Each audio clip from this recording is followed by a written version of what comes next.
Selamat siang Pak Guru, selamat siang para penonton, dan selamat siang juga teman-teman yang akan menjadi narasumber pada talkshow ini. Terima kasih sudah menyempatkan waktu untuk berpartisipasi di dalam talkshow ini.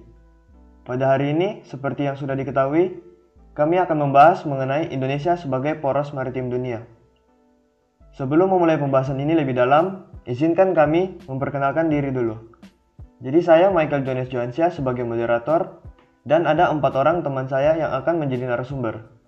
Ada saudara Christian Dwi Putra, ada saudara Gabriel Nugroho, ada saudara Rinaldi Effendi, dan juga ada saudari Jennifer Chandra. Selamat siang. Siang. Siang.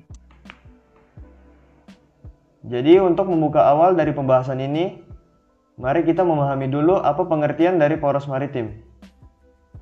Jadi, poros maritim merupakan sebuah gagasan strategis yang diwujudkan untuk menjamin konektivitas antar pulau, pengembangan industri perkapalan dan perikanan, perbaikan transportasi laut, serta fokus pada keamanan maritim. Setelah memahami pengertian dari poros maritim, kita sering mendengar bahwa negara Indonesia sering digadang-gadang sebagai poros maritim dunia. Mengapa demikian?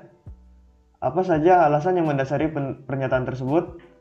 Apa tujuan dari Indonesia sebagai poros maritim dunia? Apa saja upaya yang dapat dilakukan untuk mewujudkan Indonesia sebagai poros maritim dunia? Saya bersama dengan keempat narasumber akan membahas semuanya dalam talkshow ini. Jadi tetap simak video ini.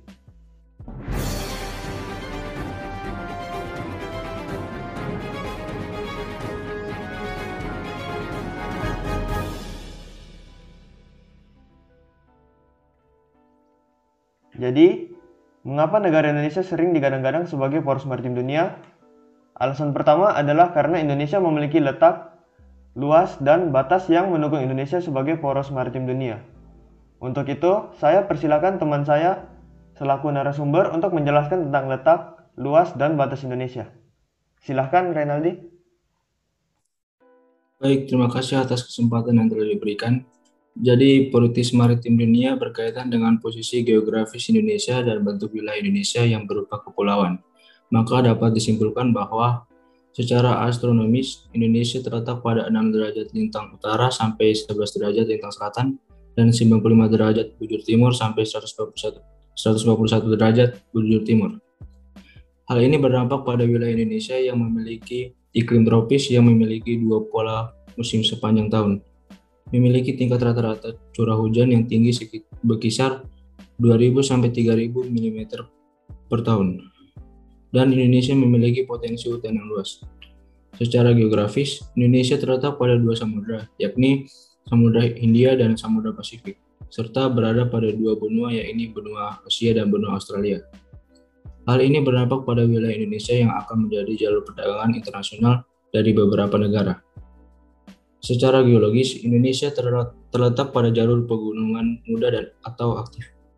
Pertemuan 3 lempeng aktif dan berada pada 3 dangkalan. Hal ini berdampak pada wilayah Indonesia yang sering terjadi bencana alam vulkanik, tektonik, maupun tektovulkanik. Secara geomorfologis, Indonesia merupakan negara yang memiliki bentuk muka bumi yang beraneka ragam. Misalnya memiliki wilayah dataran tinggi, dataran rendah, lembah, bukit, dan pegunungan. Hal ini berdampak pada aktivitas dan kegiatan manusia, seperti pencarian penduduk. Luas wilayah Indonesia secara keseluruhan adalah 5.193.252 km persegi, yang mencakup wilayah lautan dan daratan. Kemudian batas wilayah Indonesia dilihat dari batas laut yang terdiri dari landas kontinen, laut teritorial, dan zona ekonomi eksklusif. Dan batas daratan yang bisa dari batas alam seperti gunung, hutan, dan sungai. Sedangkan batas buatan berupa patok-patok wilayah yang disepakati kedua negara. Indonesia memiliki wilayah daratan yang berbatasan dengan 3 negara, yaitu Malaysia, Papua Nugini, dan Timor Leste. Sekian. Ya, jadi karena letak, luas, dan batas Indonesia yang seperti itu, Indonesia dapat menjadi poros maritim dunia. Selain itu, ada juga alasan lainnya, yaitu karakteristik wilayah daratan dan perairan Indonesia. Silahkan Gabriel untuk menjelaskan mengenai karakteristik wilayah daratan dan perairan Indonesia. Oke, makasih atas kesempatannya, Jo. Jadi karakteristik wilayah Indonesia, baik wilayah daratan maupun wilayah lautan, sangat dipengaruhi oleh kondisi geologi yang terletak di antara pertemuan tiga lempeng tektonik, yaitu lempeng Eurasia, Pasifik, dan Indo-Australia. Ketiga lempeng tersebut saling bertumbukan membentuk topografi yang beraneka ragam, mulai dari pegunungan sampai dataran rendah. Wilayah dataran Indonesia memiliki ciri-ciri kenampakan yang berbeda, di mana bisa terlihat kenampakan daratan yang berupa pegunungan, gunung, dataran tinggi, dan dataran rendah. Kemudian untuk perairannya, wilayah Indonesia memiliki luas perairan yang sangat luas, melebihi luas daratan, meliputi 2/3 dari luas negara Indonesia, yaitu 3.257.483 km persegi. Hal ini merupakan modal Indonesia menjadi poros maritim dunia. Wilayah perairan di Indonesia terdiri atas perairan darat berupa sungai, danau atau waduk, dan rawa, serta perairan laut berupa teluk, selat, dan samudra. Sekian dari saya. Oke, setelah memahami kedua alasan tersebut, kita juga perlu memahami bahwa posisi strategis wilayah perairan Indonesia menjadikannya sebagai lintasan kapal dunia, baik dari arah timur ke barat maupun sebaliknya, baik dari Samudra Pasifik ke Samudra Hindia maupun sebaliknya juga. Hal ini menunjukkan bahwa selain sebagai penghasil sumber pangan dan pariwisata bahari, perairan juga berfungsi sebagai jalur perdagangan antar bangsa. Silakan Saudari Jennifer untuk menjelaskan dulu sejarah perkembangan jalur transportasi dan perdagangan internasional di Indonesia. Baik, terima kasih atas kesempatannya. Jadi sejarah perkembangan jalur transportasi dan perdagangan di Indonesia dimulai sejak masa kerajaan. Pola jalur perdagangan pun sudah terbentuk sejak kerajaan-kerajaan masa lampau yang menjadikan sektor kemaritiman sebagai ujung tombak kebijakan kerajaan. Hal tersebut dapat dilihat dari catatan sejarah bahwa kerajaan-kerajaan di Nusantara banyak melakukan hubungan dagang dengan bangsa lain seperti Cina, India, Arab, bahkan Eropa. Kemudian pada masa kolonial kemaritiman Nusantara mengalami kemunduran karena jalur-jalur perdagangan dikuasai oleh orang asing. Setelah itu ada masa kemerdekaan di mana Indonesia memulai kembali pembenahan di bidang kemaritiman seiring perkembangan teknologi pelayaran dan navigasi. Pola jalur transportasi dan perdagangan internasional mengalami banyak penambahan jalur.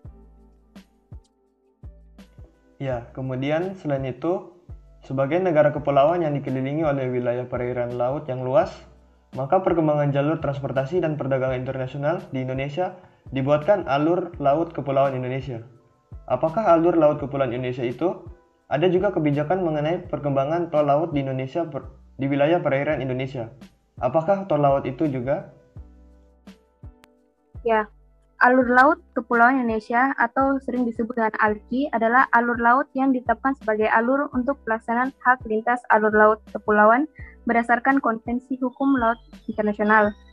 Adapun penentuan ALKI Indonesia sebagai berikut. Yang pertama, ALKI 1 melalui alur Selat Sunda, Selat Karimata, Laut Natuna, dan Laut Tiongkok Selatan. ALKI 2 melalui alur Selat Lombok, Selat Makassar, dan Laut Sulawesi.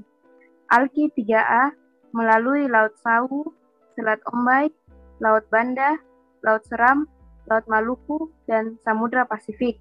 ALKI 3B melalui Laut Timur, Selat Leti, Laut Banda, Laut Seram, Laut Maluku, dan Samudra Pasifik. Dan tol laut adalah pendukung Indonesia sebagai poros maritim dunia.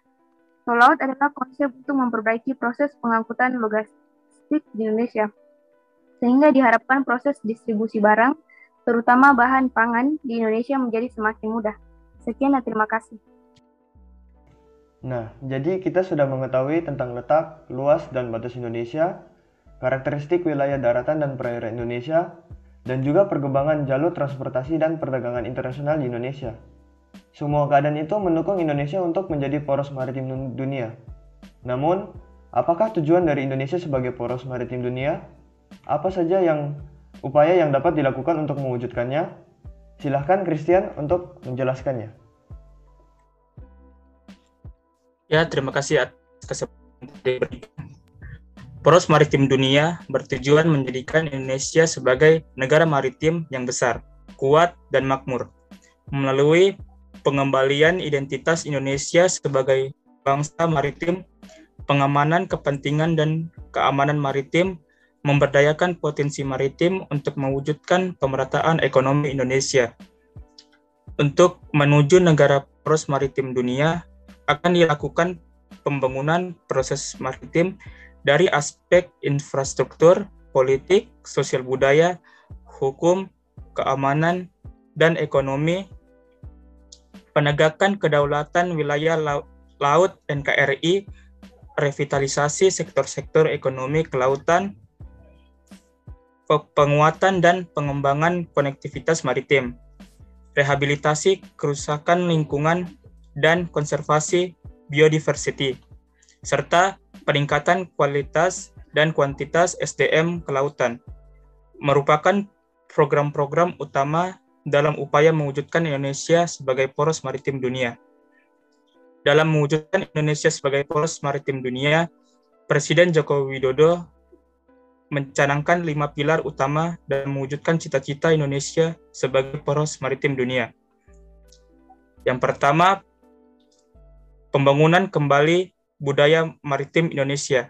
Pilar kedua, berkomitmen dalam menjaga dan mengelola sumber daya laut dengan fokus membangun kedaulatan pangan laut melalui pengembangan industri perikanan dengan menempatkan nelayan sebagai pilar utama. Pilar ketiga, komitmen mendorong pengembangan infrastruktur dan konektivitas maritim dengan membangun tol laut, pelabuhan laut, logistik, dan industri perkapalan serta pariwisata maritim. Pilar keempat, diplomasi maritim yang mengajak semua mitra Indonesia untuk bekerja sama pada bidang kelautan. Pilar kelima, membangun kekuatan pertahanan maritim. Itu dari saya, sekian, terima kasih. Oke, terima kasih banyak teman-teman atas kehadirannya selaku narasumber dengan informasi yang disampaikan mengenai Indonesia sebagai poros maritim dunia. Kami harap informasi ini dapat berguna bagi para penonton. Sekian dari kami, terima kasih banyak sudah menonton.